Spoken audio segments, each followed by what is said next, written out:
Bonjour et bienvenue dans Question Con, l'émission qui vous apprend toutes les ficelles pour savoir faire de la vidéo. Aujourd'hui, on vous parle de comment construire un décor.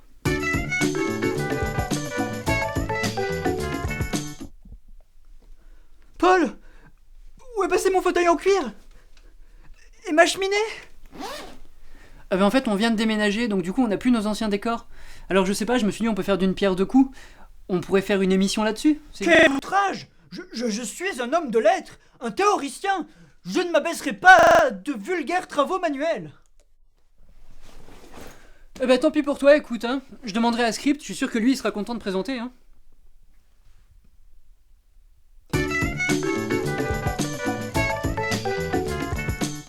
Alors aujourd'hui, nous allons parler...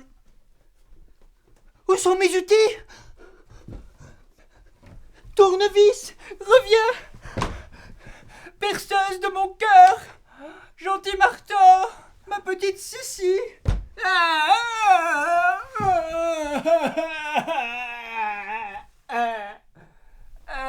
Bon je crois que je vais encore devoir tout présenter tout seul.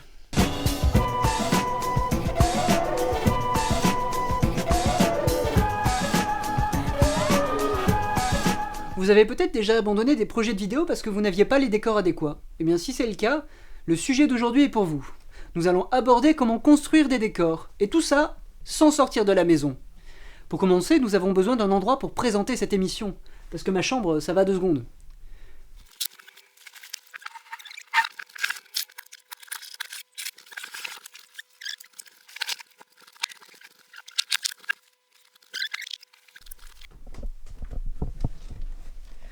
Voilà, nous avons maintenant quelque chose de très similaire à ce que nous pouvions avoir dans les épisodes précédents.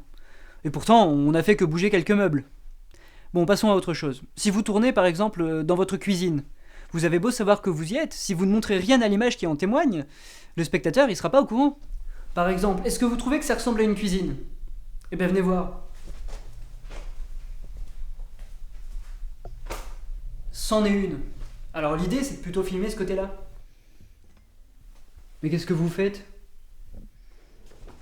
Eh bien, on attend autour d'un thé que tu construises nos décors. J'ai perdu mes outils. Allez hop. En filmant de ce côté-là, vous permettez aux spectateurs de mieux identifier les... Allez, moins de blabla et plus de construction de décors. Les décors de cinéma sont souvent très simples. Donc en gros, plus vous laissez traîner d'objets, plus votre composition sera chargée, et vous risquez de perdre en lisibilité. Par exemple, évitez aussi de laisser traîner des objets qui attirent trop l'œil, et qui n'ont pas vraiment leur utilité dans la scène. Après, vous pouvez aussi enlever tout un tas de petits objets qui ne servent pas à grand chose. Et par exemple, faire la vaisselle. Regardez, la vaisselle est sale. Il faut la faire. Il faut faire la vaisselle. Vaisselle. Moi? Je suis un homme de lettres. Je devrais pas faire la vaisselle, c'est n'importe quoi, une activité manuelle. Voilà, votre décor est prêt à être utilisé. C'est quand même mieux quand c'est propre. Maintenant, vous allez devoir faire attention à ce que les objets ne bougent pas entre chaque prise. Me les prends pas pour des neuneux. Bien sûr qu'ils vont pas déplacer des trucs entre chaque prise.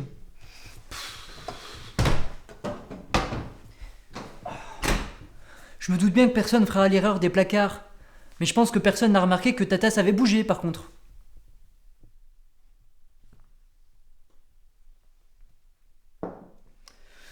C'en est trop, je me casse. Mais sacre bleu! Cet endroit est ravissant! Et l'autre il veut qu'on construise nos décors nous-mêmes alors qu'on a des pièces comme ça à disposition. N'importe quoi. En fait, c'est le prochain point que je voulais aborder. Comment construire un décor qu'on n'a pas à disposition. T'as failli m'avoir. Si le décor que vous cherchez à construire est vraiment irréalisable, vous pouvez utiliser un fond vert. Mais à quoi bon? Grâce à un fond vert, vous pouvez tourner tranquillement votre scène et seulement ensuite incruster un décor dans le fond. Comme par exemple, je sais pas, un endroit exotique, ou une image que vous avez créée de toute pièce, comme un dessin ou de la 3D. Grâce à un fond vert, vous pouvez aller partout. Oh! Mes outils! Voilà pour les fonds verts. Mais vous pouvez aussi tenter de construire le décor vous-même.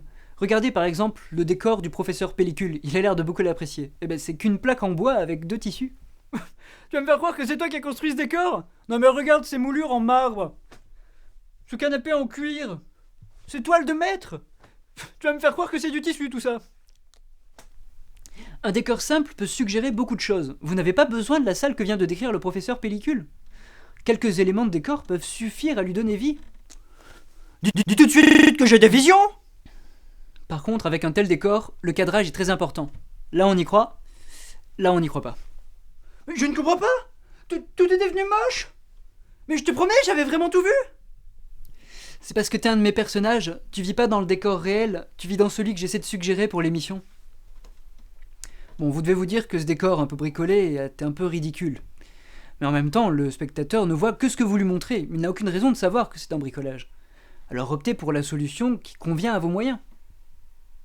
Hé, les bords ils sont hors champ maintenant et je les vois toujours. Pourquoi la salle ne redevient pas comme tout à l'heure? Les bords ont beau être cachés dans ce plan-ci, on les a vus dans le plan précédent. Le spectateur peut plus croire à la supercherie. En plus, dans ce nouveau décor, il n'y a même pas de fauteuil, je suis obligé de rester debout. Oh si, ne t'inquiète pas, on a ramené l'hôte du déménagement, il est hors champ là-bas. Fous-toi de ma gueule. Mais c'est vrai, je le vois en plus. Cool. Vous vous rendez compte du pouvoir extraordinaire du hors-champ?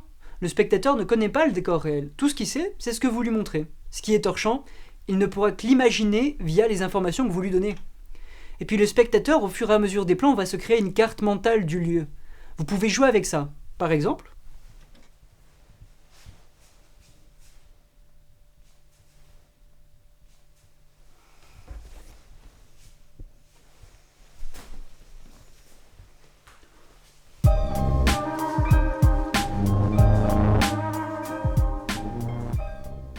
eh bien perdu, c'était le plancher.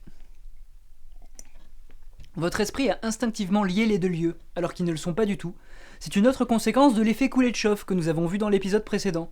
Grâce à cela, vous pouvez créer des décors qui sont composés de plusieurs lieux. L'effet inverse est aussi possible. Vous pouvez construire plusieurs décors dans une seule pièce. Et ça marche bien. Voilà, c'est fini pour aujourd'hui. Et si vous avez des questions, n'hésitez pas à les poser à cette adresse. Ou dans les commentaires. Et n'oubliez pas, il n'y a pas de questions connes, que des questions cônes. Je vous dis donc à une prochaine fois pour une nouvelle émission. C'est de l'eau en fait.